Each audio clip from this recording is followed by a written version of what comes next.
Salve Deus, meus irmãos, salve Deus, minhas irmãs. Graças a Deus por mais esta rica e feliz oportunidade, dia 5 de março de 2020. Vamos nesta benditória elevar o nosso pensamento a Deus Pai Todo-Poderoso, a Jesus Divino e Amado Mestre, que nos concedeu mais esta rica e feliz oportunidade. Então vamos nos preparar buscando essa força absoluta, pedir a assistência necessária aos nossos mentores denominados de pretos velhos, pretas velhas, essas lindas princesas doutrinárias, os nossos majestosos cavaleiros, as nossas queridas guias missionárias e os nossos grandiosos ministros de Deus Pai Todo-Poderoso e todos os outros espíritos de luz que nos ajudam na nossa caminhada física fora destas roupagens, como o Tiãozinho e a Justininha, como o povo de Maiante, povo de Cachoeira, povo das Matas Virgens. Então vamos buscar esse poder infinito, rogando ao grandioso Cimiromba de Deus, nosso Pai Seta Branca, para que cada um de nós possa levar no fim deste dia o que realmente procuramos. Nada melhor do que harmonizarmos a nossa consciência em Cristo Jesus. Então vamos mentalizar esses iluminados espíritos que sempre estão conosco nesta jornada, nos ajudando e auxiliando. Salve Deus, meus irmãos, salve Deus, minhas irmãs, como é belo, lindo e maravilhoso cada dia que passamos neste mundo físico. Então, para começarmos com os brinquedos de esconder. Num caderno antigo, uma criança escreveu o seguinte: Mãe, como eu gosto de você, e que saudades tenho de você. Pareço-me ver, quando pequeno, ensaiando os passos, um pé aqui, outro ali, balançava e caía. Bastava fazer um beicinho para chorar e sentia os seus braços me erguendo, me abraçando e dizendo: não foi nada, continue andando. Lembro das tantas brincadeiras que fazíamos juntos, eu correndo e você fugindo, que corria para me alcançar, de repente me agarrava e suspendia em seus braços. Eu me sentia como alguém que estivesse no topo do mundo, mais alto do que os demais, olhando tudo de cima. Mas o brinquedo que eu mais gostava era o de esconde-esconde. Eu me escondia atrás da cortina e você demorava para me encontrar, andando de um para o outro lado, perguntando onde estará aquele menino. E eu ficava ali achando muita graça. Nem me dava conta de que os meus pés me denunciavam de longe onde me escondia.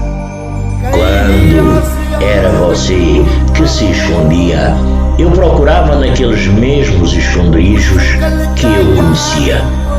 Às vezes demorava um pouco para encontrar você. Eu ficava triste e pensava: mamãe foi embora. Nessa hora você aparecia saindo de trás da porta entreaberta ou do sofá da sala sorrindo e tudo ficava bem. Eu era uma criança feliz, muito feliz, até o dia em que você inventou uma brincadeira diferente. Você ficou quieta, muda e não falava. Muita gente veio em casa, mexeram com você, falaram, mas você continuou firme, não se mexeu, não falou. Pensei, acho que mamãe está brincando de estátua. E em que estátua verdadeira ela está imitando? Depois vieram outras pessoas e colocaram você em um carro muito feio, preto, que eles tentaram enfeitar com flores. Continuou feio. Alguém me disse: não fique triste, sua mãe foi se esconder. Então fui procurar e procurar. Tentei descobrir onde o carro levava você. Andei muito e fui olhando atrás de cada árvore, de cada arbusto. Nada. Deixei-me ficar na estrada, sentado, e chorei. Você nunca mais apareceu. Fiquei com muita raiva daquele jogo de estátua e da brincadeira de esconde-esconde. Ainda espero que você volte, minha mãe, para eu poder sorrir outra vez. Onde você está, mamãe? Salve Deus. Brinquedo é coisa séria. A brincadeira tem significados importantes para as crianças. Na brincadeira, a espontaneidade da criança se faz muito importante. Não se deve conduzir, portanto, a brincadeira nem aguardar que a criança utilize os brinquedos que se compre como o fabricante prescreveu. Dar um brinquedo significa dizer a ela que temos plena certeza de que ela o utilizará adequadamente. É atestado de confiança na sua capacidade. Equivocamos-nos quando desejamos que nosso filho brinque do jeito que se espera. Afinal, a sua criatividade é que determinará a melhor maneira de utilizar o que lhe estamos oferecendo. Como os nossos filhos têm, muitas vezes, tendência à agressividade, cumpre não cultivá-las ainda mais. A escolha do brinquedo é de suma importância. Brinquedos armas podem funcionar como agentes indutores de descerramento de valores no plano da memória inconsciente. Se dermos um brinquedo tanque, motivaremos a criança a vivenciar o clima de guerra. O brinquedo metralhadora é símbolo de morte. Brinquedo cacetete impulsiona a violência. Brinquedo baralho induz ao vício. Mas o brinquedo trator estimula a produção, ao trabalho. O brinquedo instrumento cirúrgico motiva a valorização da vida. O brinquedo ambulância fala da solidariedade. O brinquedo letras ou números lhe exercitará a inteligência. Na mesma linha de pensamento, interpretar com leviandade a brincadeira dos pequenos é desconsiderar-lhe a importância. Assim, quando o filho atinge o pai com o revólver de brinquedo e o pai toma a atitude do atingido, que depois se ergue e prossegue a agir, a criança não está aprendendo o que significa matar. Está afirmando o pai que ela não está sendo levada a sério. A atitude correta é o pai, ao receber os tiros, dizer-lhe que se for morto não poderá mais providenciar o pão à mesa, nem pagar o sorvete, ou levá-lo única e exclusivamente a passear. Esta é atitude coerente, nem sermões, nem agressões de volta. Fazer com que a criança perceba que, se o pai levar o tiro, não continuará presente. aprendizado se torna positivo. Tornemos a lembrar que Jesus determinou: deixai vir a mim as criancinhas, e não as impeçais, porque delas é o reino dos céus. E não nos permitamos, por pura invigilância, distrair-lhes as mentes com falsas alegrias, sufocar-lhes as virtudes. Não lhes coloquemos os pés na areia movediça da perturbação. Você sabia que os filhos são programados na esfera espiritual antes da reencarnação e que nessa programação são levados em conta as questões crédito-débito decorrentes das encarnações anteriores e que os deveres dos pais em relação aos filhos estão inscritos na sua consciência? Salve Deus, brincando e aprendendo. Para pais atentos, toda a oportunidade se faz propícia ao aprendizado com vista à união familiar e melhor formação da geração nascente. Por isso, na tarde quente, quando os netinhos se acomodaram debaixo da grande mangueira, o diálogo surgiu espontâneo, motivado pela curiosidade de um dos pequenos. E a avó, entusiasmada, passou a falar a respeito do corpo humano como a bênção maior que Deus nos oferece para renascermos na Terra. Detalhou a necessidade de valorizarmos essa máquina perfeita elaborada pela divindade. E propôs que numa enorme folha de papel que ela providenciou desenhassem um ser humano. Para ficar bem interessante, cada criança ficou encarregada de desenhar uma parte. A cabeça, detalhando os olhos, a boca, também as mãos, os pés e o coração. Tudo era importante e deveria merecer o esmero do seu responsável. Na sequência, a avó propôs algo mais, que cada um enumerasse algumas ações positivas para a parte do corpo pela qual se responsabilizara. Foi então que as respostas começaram a surgir, rápidas, quase falando todos ao mesmo tempo. A cabeça deveria estudar muito e pensar só em coisas boas, falou o menino Vítor.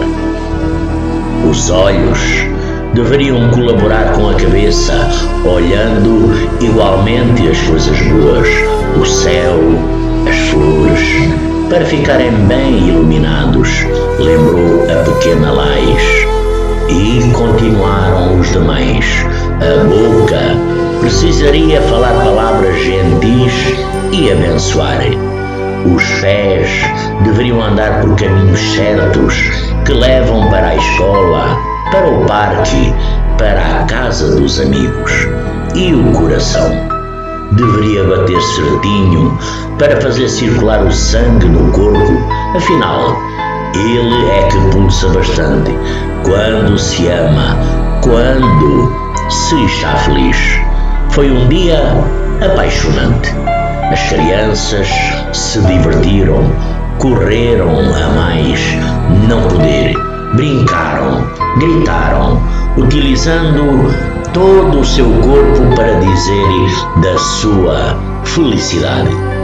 Em família, como entre as partes do corpo, devemos nos unir, colaborar para construir um sagrado elo de amor que permita a aproximação, o carinho, o aprendizado mútuo e muita felicidade.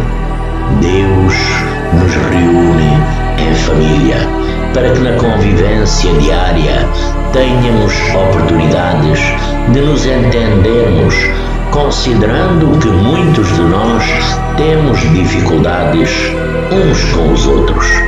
Portanto, importante que um adulto participe das brincadeiras das crianças, pois esses momentos, se bem direcionados, propiciam a aproximação e a convivência das gerações em clima de aprendizado mútuo. Todos, e especialmente as crianças, necessitam de roteiros seguros para transitarem firmes e colherem da vida presentes os melhores ensinamentos. Construindo na infância a aproximação, futuramente estarão passíveis de um bom convívio. Atentemos igualmente para as noções da religiosidade que, quando são passadas desde cedo às crianças, mais possibilidades terão de um futuro saudável e feliz. Serão esses aprendizados em família que as ajudarão a construir um futuro de prejudicados sérios e férteis.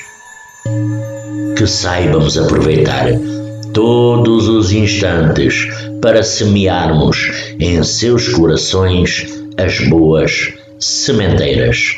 Que saibamos construir bons momentos de brincar, aprendendo juntos dos amores que Deus nos confiou.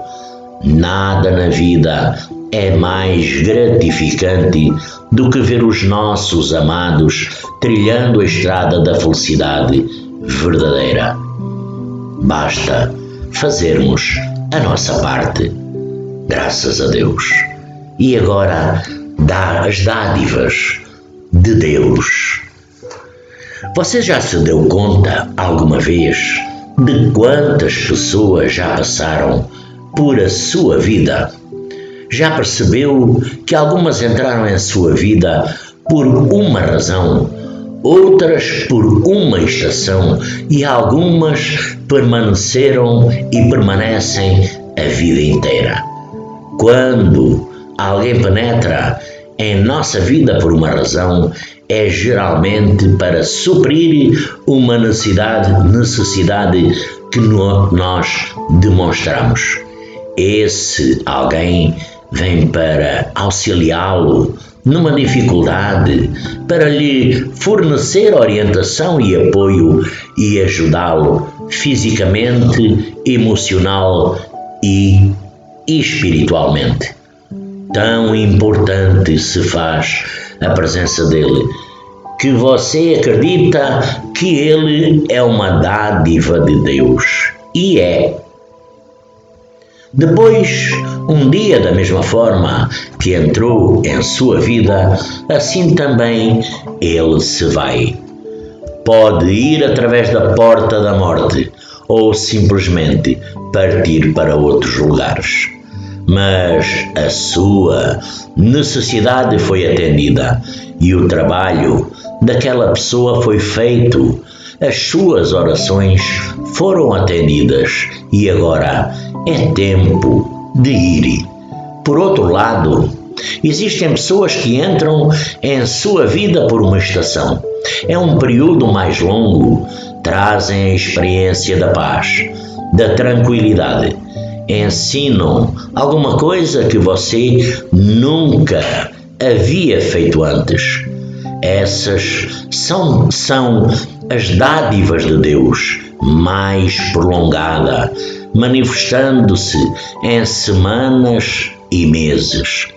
Permanecem consigo por um breve período. Por vezes, são as que encaminham os nossos primeiros passos na profissão e tão pronto o conseguem, desaparecem das suas vistas.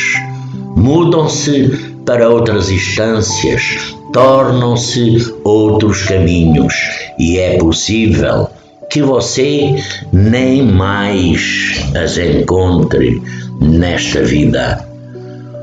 De outras vezes, são aqueles que ampararam os anos da sua infância ou da sua juventude e tão logo percebam suas pernas firmes, as ações seguras também se vão, deixando somente as marcas da sua presença no seu caráter, honestidade, honradez e perseverança. Finalmente, existem os que penetram em sua vida durante toda a sua duração nesta terra. Esses ensinam lições para a vida inteira, coisas que você deve construir para ter uma formação emocional sólida. São irmãos que crescem com você e, mesmo depois de formarem os seus próprios lares, continuam a realizar com você muitas e muitas coisas. São pais que atravessam os anos até à velhice, acompanhando os seus passos e incentivando sempre.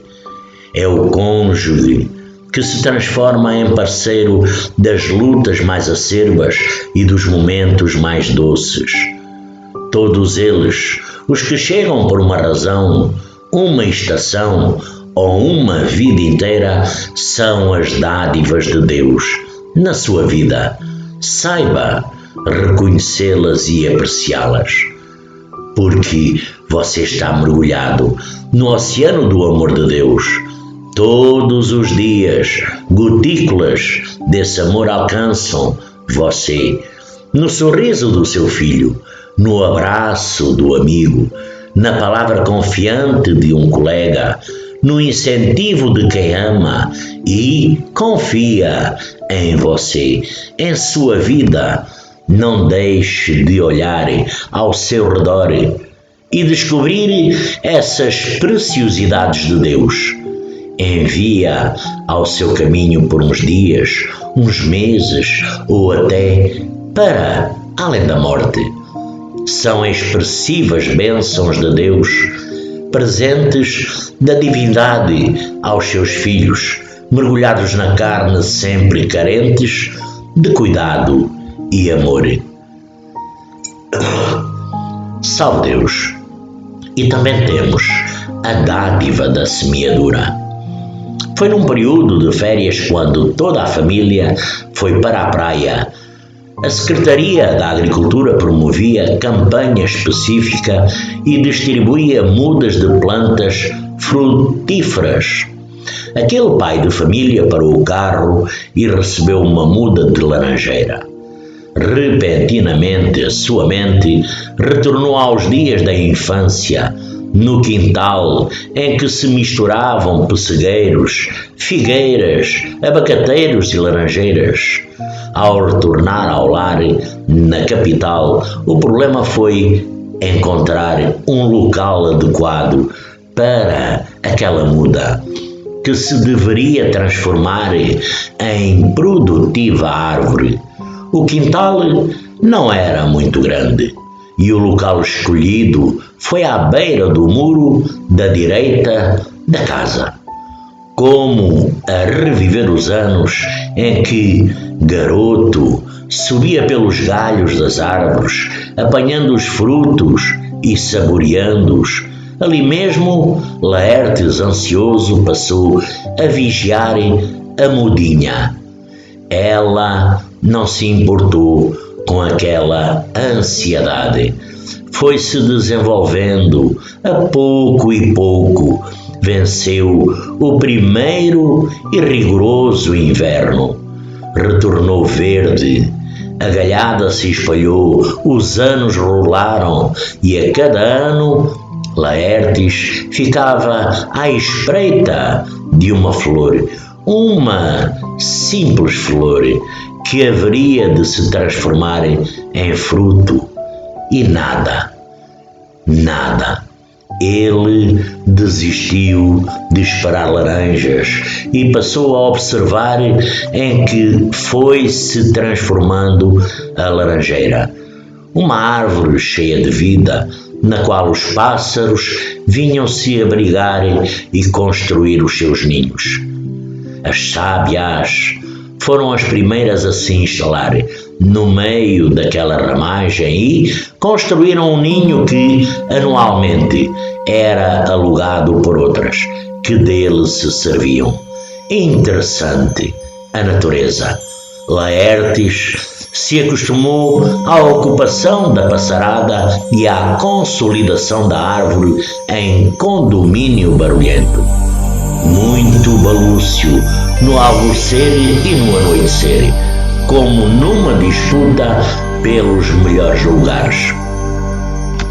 Pois quando arrefeceu a ansiedade do cultivador, a laranjeira resolveu florescer e numa bela manhã ele observou um botão quase todo aberto e mostrando no seu interior um minúsculo ponto verde. Logo mais, a árvore toda parecia uma grande floricultura com flores brancas em pleno desabrochar. Quando o mês de julho chegou na cidade, com seu manto de geada e ventos frios, a laranjeira estava carregada. Parecia agora uma árvore de Natal, cheia de lâmpadas amarelas. Chegara o momento especial da colheita. Os primeiros frutos receberam o tratamento da faca afiada, rompendo a casca e exibindo os gomos. O mistério estava resolvido. A grande espera chegara ao fim. O fruto, de primeira vez, tinha muito mais casca do que conteúdo, mas nos anos seguintes, a árvore generosa continuou a produzir e produzir laranjas doces que resultaram em muitos copos de suco para toda a família. No decorrer do tempo, ela viu crescer os pequenos que se balançavam em seus galhos, que vinham se ocultar em sua ramagem nas tardes de brincadeira e retirar os frutos. Bem, escreveu o rei Salomão, de que tudo tem o seu tempo determinado e há tempo para todo o propósito debaixo do céu. Há tempo de plantar e tempo de colher, tempo de gozar do bem do seu trabalho. Por isso, quando observamos alguém, avançamos em anos no cultivo de uma árvore frutífera, tenhamos a certeza, ele não é um egoísta, não está plantando para si, ele é um construtor do universo, um promotor do verde, do bem, da doação. Um exemplo, graças a Deus. E aqui também temos a dádiva de viver. Por vezes, você caminha pela vida com o olhar voltado para o chão, pensamentos em desalinho, como quem perdeu o contato com a sua origem divina. Olha, mas não vê, escuta, mas não ouve, toca, mas não sente. Perdido na névoa densa que envolve os próprios passos, não percebe que o dia o saúda e convida a seguir com alegria, com disposição, com o olhar voltado para o horizonte infinito que lhe acena com o perfume da esperança. Considere que seu caminhar não é solitário e suas dores e angústias não passam despercebidas diante dos olhos atentos do Criador, que lhe concede a dádiva de viver. Sua vida na Terra tem um propósito único, um plano de felicidade elaborado especialmente para você. Por isso, não deixe que as nuvens das ilusões e das revoltas infundidas contra as leis da vida tornem o seu caminhar denso e lhe toldem a visão do que é belo e nobre. Siga adiante, refletindo na oportunidade milagrosa que é o seu viver. Inspire profundamente e medite na alegria de estar vivo. Coração pulsante, sangue correndo pelas veias e você vivo, atuante, compartilhando deste momento num mundo único, exclusivo, e você faz parte dele. Sinta quão delicioso é o aroma do amanhecer, o cheiro da grama, da terra após a chuva, do calor do sol sobre a sua cabeça ou da chuva a rolar sobre a sua face. Sinta o imenso prazer de estar vivo, de respirar. Respire forte e intensamente, oxigenando as ideias, o corpo e a alma. Sinta o gosto pela vida, detenha-se a apreciar as pequeninas coisas que dão sentido à vida. Aquela flor miúda que, em meio à urso sobrevive linda, perfumosa, a brilhar como se fosse grande. Sinta-se vivo ao apreciar o voo da borboleta ou do pássaro à sua frente. Escute os barulhos da natureza, a água a escorrer no riacho ou simplesmente aprecie o céu com as suas nuvens a formar lindos desenhos engraçados, fazendo e desfazendo sobre os seus olhos. Tão maravilhoso é a vida, mas se o céu estiver escuro e você não puder olhá-lo, detenha-se no micro-universo. Olhe o chão. Quanta vida há no chão! Minúsculos seres caminhando na terra, na grama, a formiga na sua luta diária pela sobrevivência, a aranha a tecer a sua teia caprichosamente e tantas coisas para ver, ouvir, sentir, cheirar, para fazer você sentir-se vivo.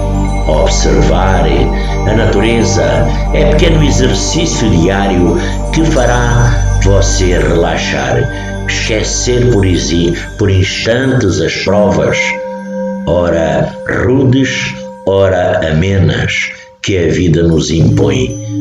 Somos caminhantes da estrada da reencarnação, somando a cada dia virtudes às nossas vidas, ainda medíocres, mas que se tornarão luminosas e brilhantes. Aprenda a dar valor à dádiva da vida. Isso fará o seu dia se tornar mais leve e em silêncio, sem palavras, sem pensamentos de revolta. Você terá tido um momento de louvor a Deus. Aprenda a silenciar o íntimo agitado e a beneficiar-se das belezas do mundo que Deus lhe oferece. A sabedoria hindu aprecia na natureza o que Deus desejou para ela. Se fosse aliada do homem no seu progresso, oferecendo-lhe o alimento, dando-lhe os meios de defender-se das intempéries e, sobretudo, sendo o seu curílio diário, suavizando as aflições da vida. Pense nisso e aprenda a dar graças pela dádiva de viver, porque, dando a vida por amor, a paisagem era triste e desoladora. O luto e a dor davam notícias de devastação que a guerra propiciara. Os gritos de horror se faziam ouvir nas almas dilaceradas, aqueles que a morte não arrebatara.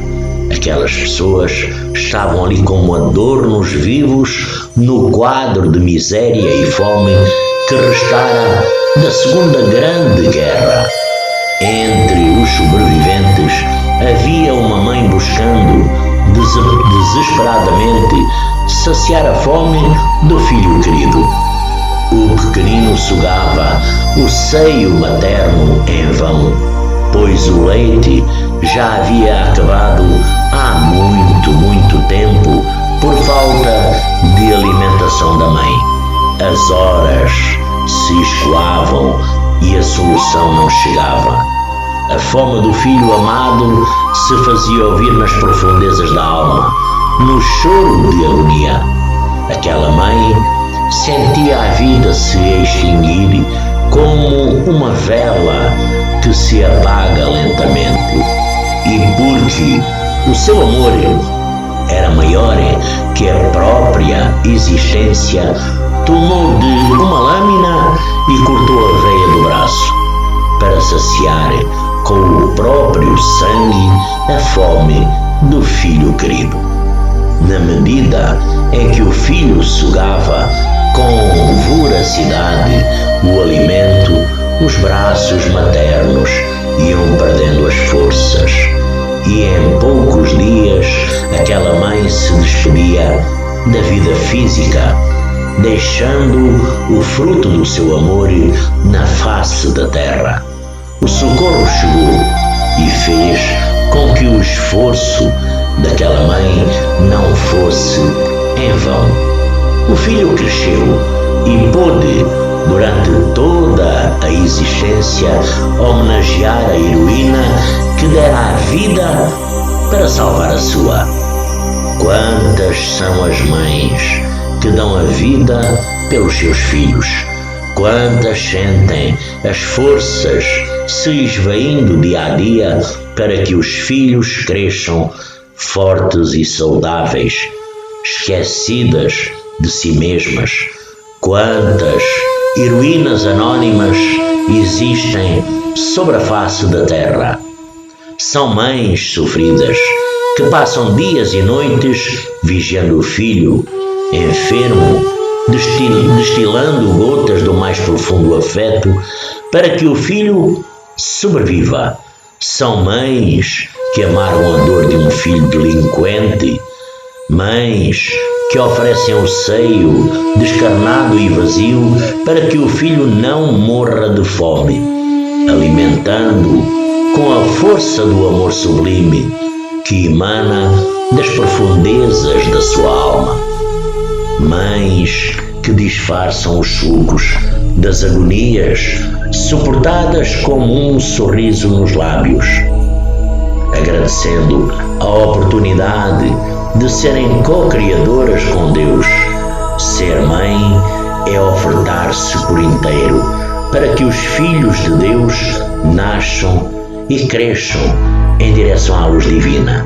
Se a criança é o futuro, como todos afirmamos, no coração das mães repousa indubitavelmente a sementeira de todos os bens e de todos os males do porvir.